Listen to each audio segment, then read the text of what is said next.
Good evening, ladies and gentlemen, and welcome back to the FrostBytez Gaming Experience, Part 39 of the Pokemon Emerald walkthrough. We're going to be starting off in Pacific Lodge Town, at least I believe that's how it's pronounced anyways. I kept stumbling upon it in the last episode, and I haven't gotten much better yet because I have no idea how to pronounce the name of this place. I'm just going to call it the Stupid Log Town. Anyways, you're going to be starting off by talking to this gentleman here who is the, what do they say, the brother of the Poke Fan Club, and he has his own little area for it.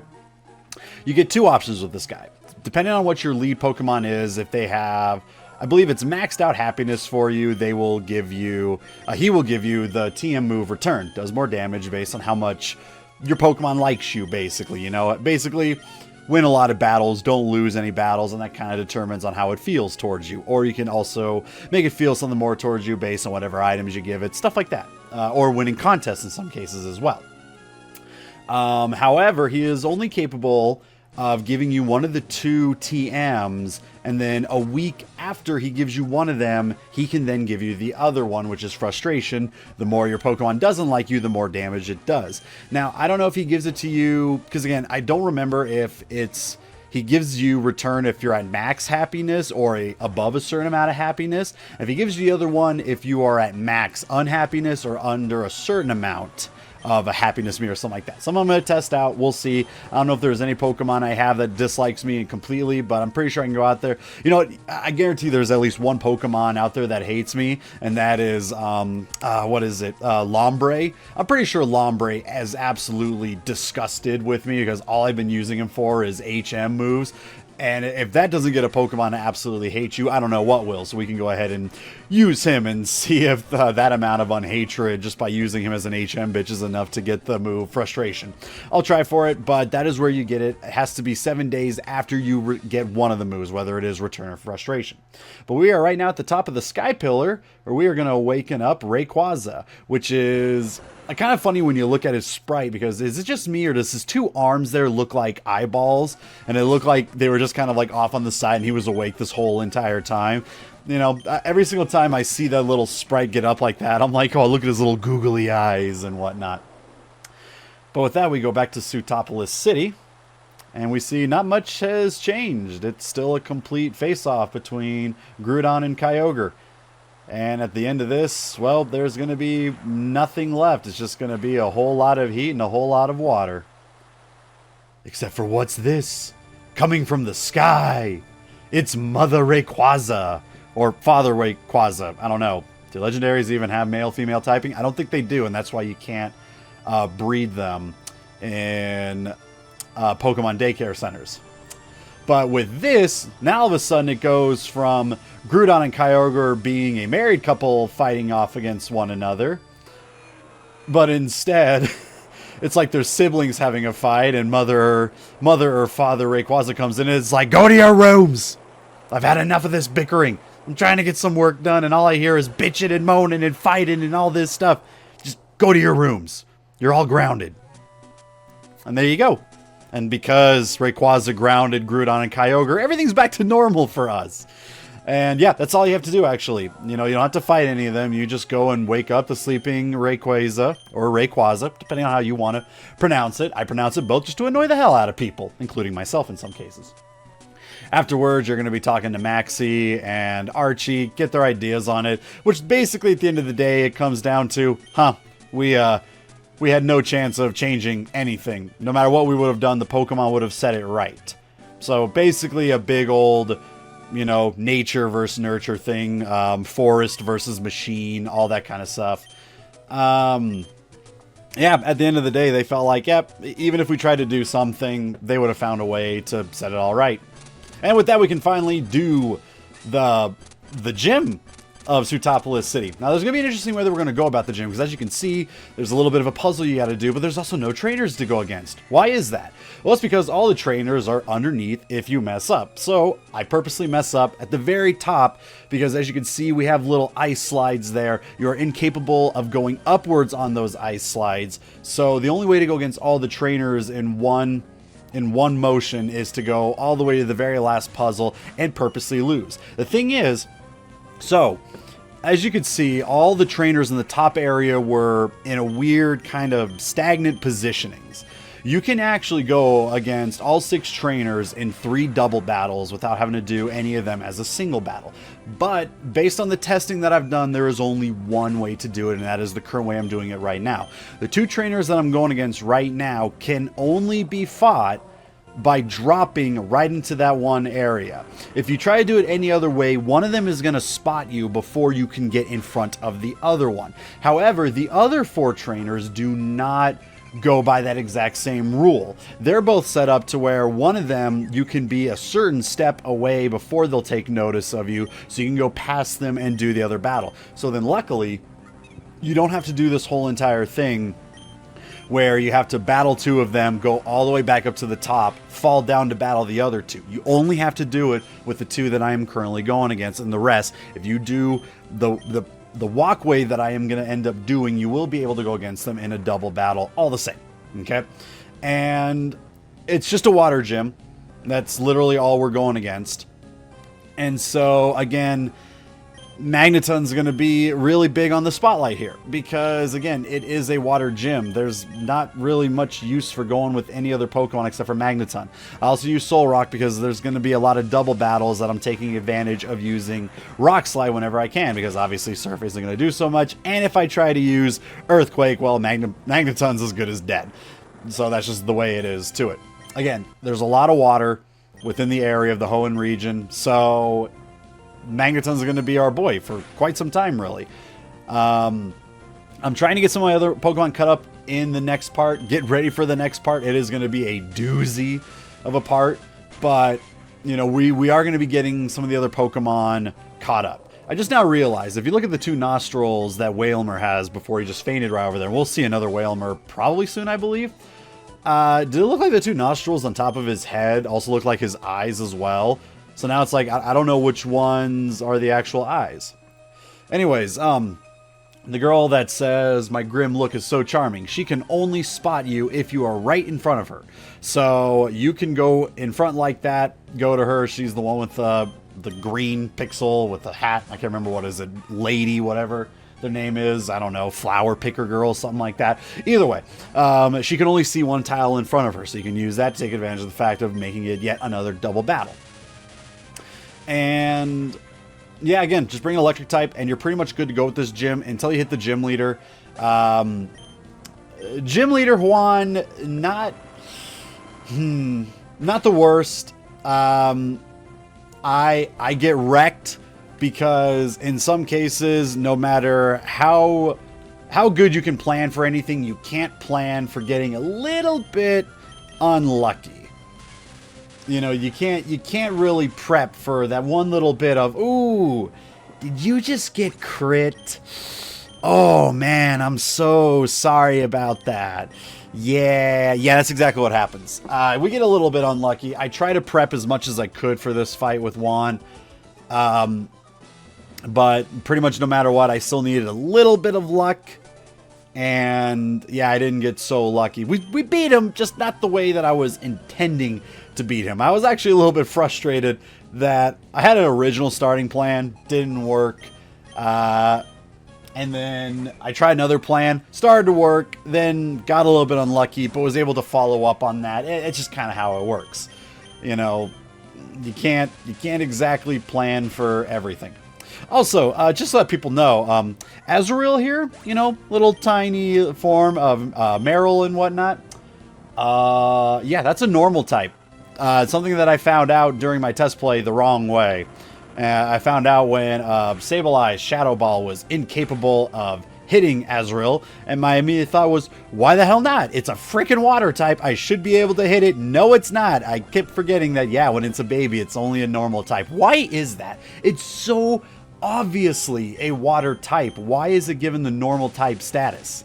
Is it just because it's supposed to be a quote-unquote infant-style Pokemon and it doesn't know if it wants to be a water type just yet? Bitch, please, you're a water type. You can't evolve into like a Pikachu. Instead, you're going to be going into a Meryl no matter what happens. You're going to become the blue Pikachu. What was it? A Pika-Blue.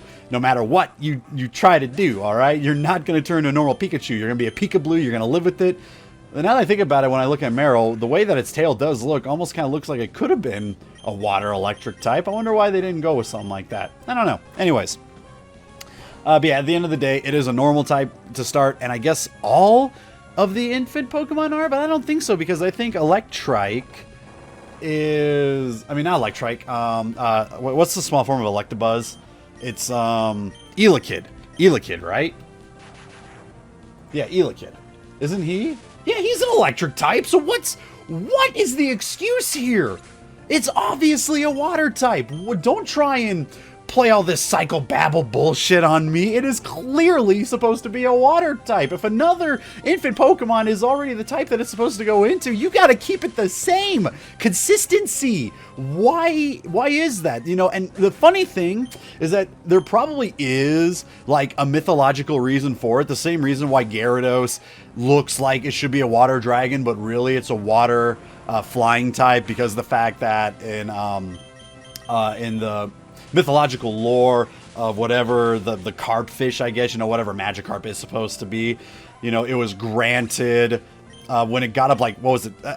I'm probably butchering the hell out of the story. This is based on what I remember. Before I remember, the story of the carp fish, or the Magikarp fish anyways, was that it worked so hard to go up the stream that it was then granted the status of evolving into a dragon in its own right, but it used its power of being a dragon incorrectly, so the gods stripped it of its dragon status. And that's why Gyarados is not a dragon type. It is a water flying instead, because it's going based on the mythological lore of the fish that turned to a dragon that then got its dragon power stripped away, or at least its dragon status stripped away. And that's kind of cool, you know? Like, as a kid, I never understood it, but then when I got older and realized what the actual background to it was, it's like, oh, that actually makes a lot of sense. Maybe there's a reason why Azrael here, before it became a Marill, is just a normal type and not a water type.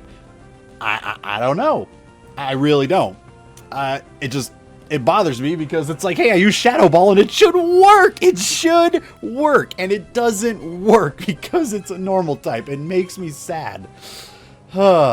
Anyways, aside from that whole entire ordeal, and my brain just giving out on me, we're actually getting relatively close to going into the Juan battle. And the Juan battle is a really interesting one, because he does have quite an array of Pokemon that he uses against you, even for being a Water-type gym. Yes, you can come being prepared for a Water-type gym, and you'll be successful in a lot of cases. But, however, there are some ordeals that he uses that can really throw a curveball into it based on how you want to try and prep for him and whatnot. And again, I do get unlucky, but the fact of the matter is that he's a really interesting gym fight. And because I never technically played Ruby or Sapphire, I don't even know how the Wallace battle goes, because if you remember, Wallace said earlier that he used to be the gym leader of Sootopolis City, but then he had other ordeals to take care of, and then he left it in the care of Juan himself.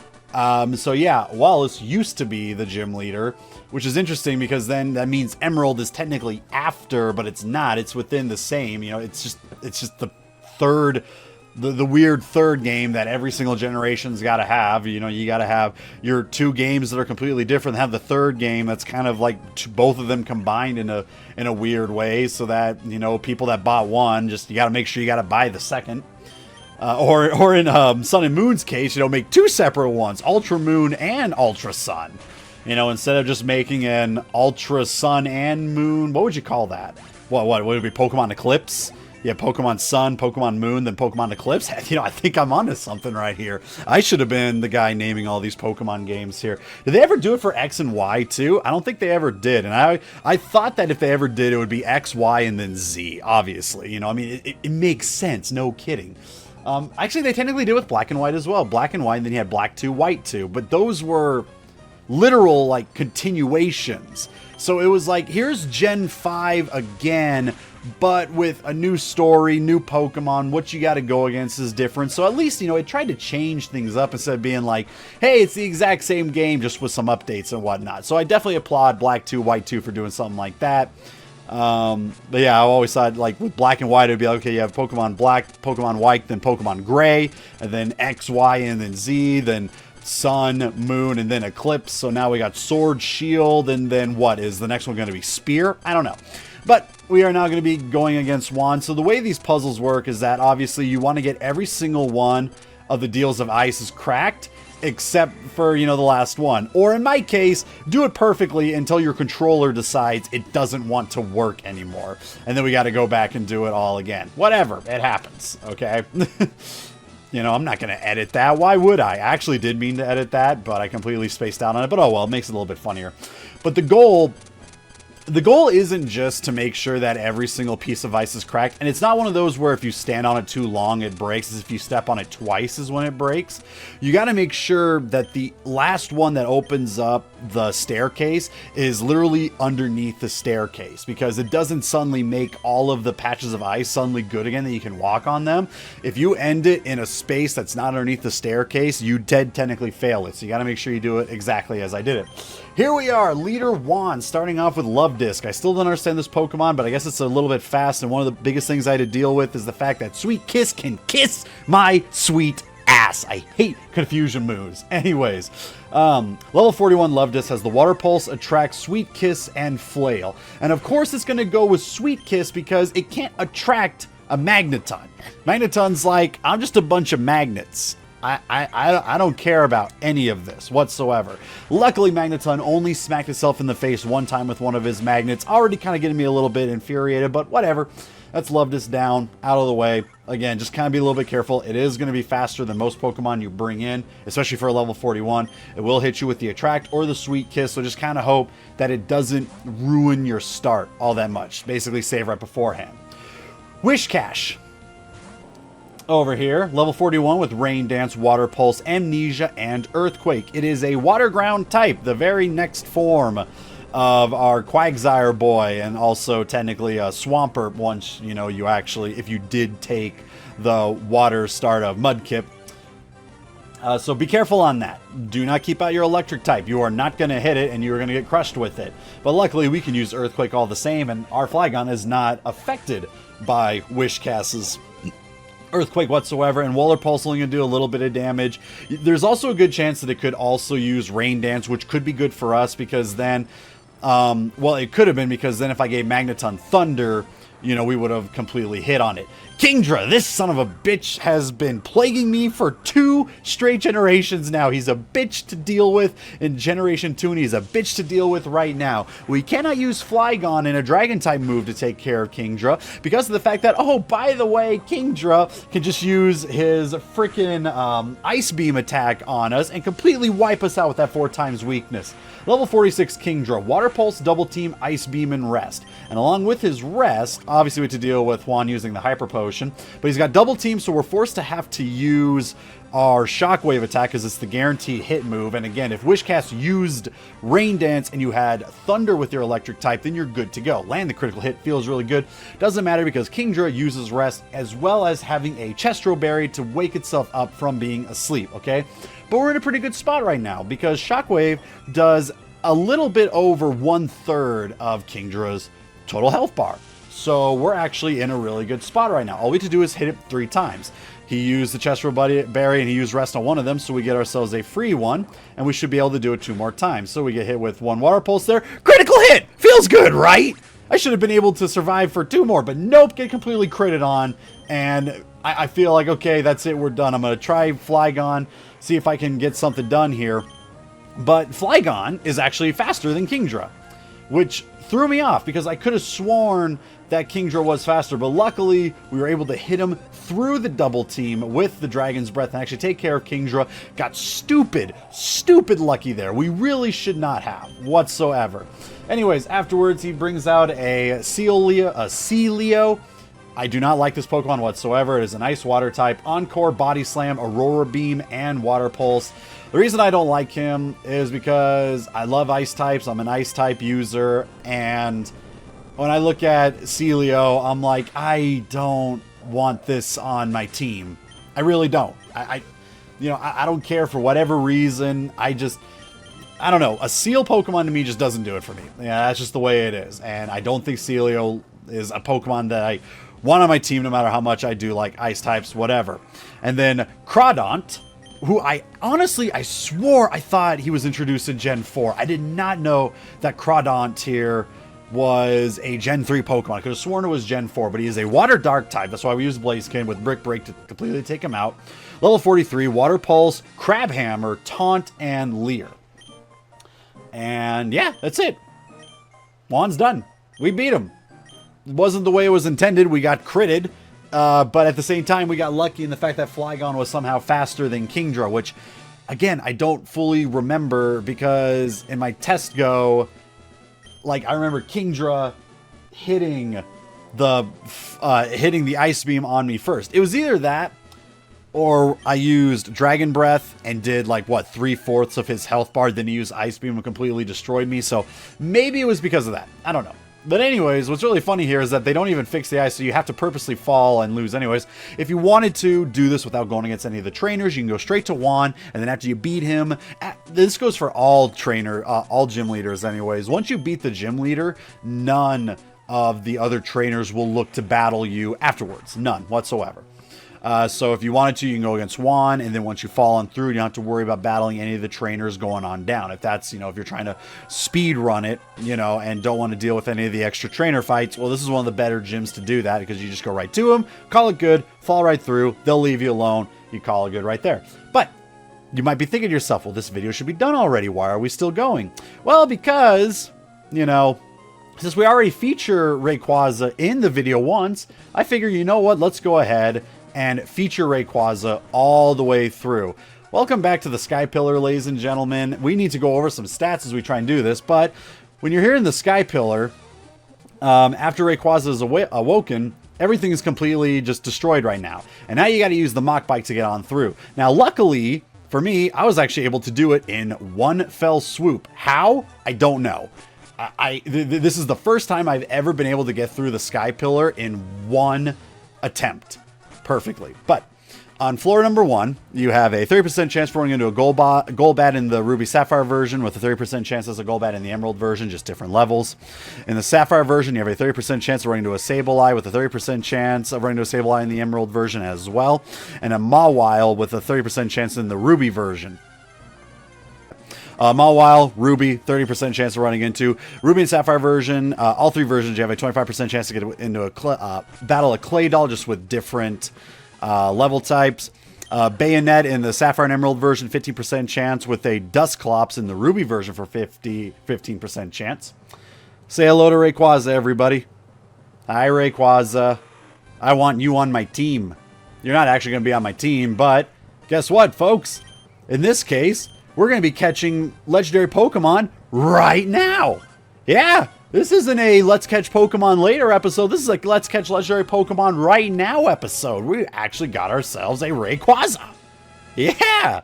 Again, we're not going to use him. He's the big level 70 Pokemon, and he's my favorite legendary. So, of course, I'm going to capture him with the Master Ball. Every other legendary Pokemon we try to catch, whatever. We'll try our best. I can't guarantee anything whatsoever. And yeah, after that, we go ahead and fly on back to the Pacifilage town and then get ready for the next part. That's going to be a massive pain in the ass, but we do have the rest because we're not going back to the Sky Pillar. Let me go ahead and get through these really quick right here. So again, and these are only on floors 1, 3, and 5. So floor 1, again, Golbat, 30%, Sableye, 30%, Sapphire, Emerald, a 30% chance of Mawile in the Ruby version. Claydol, all three versions, 25% chance with a Banette, Sapphire, Emerald version, 15% chance, with Dusclops being a Ruby version. And it's that way throughout all of them. It's just it's mostly a difference on like what level they are on floor number 3. However, on floor number 5, you also have thrown in there a 6% chance that you can actually run into an Altaria as well. And with that comes the lowering of Claydol from 25% down to 19%. And then obviously the Rayquaza at the very top of it. Enjoy the rest of your evenings, ladies and gentlemen. I'm not looking forward to the next part.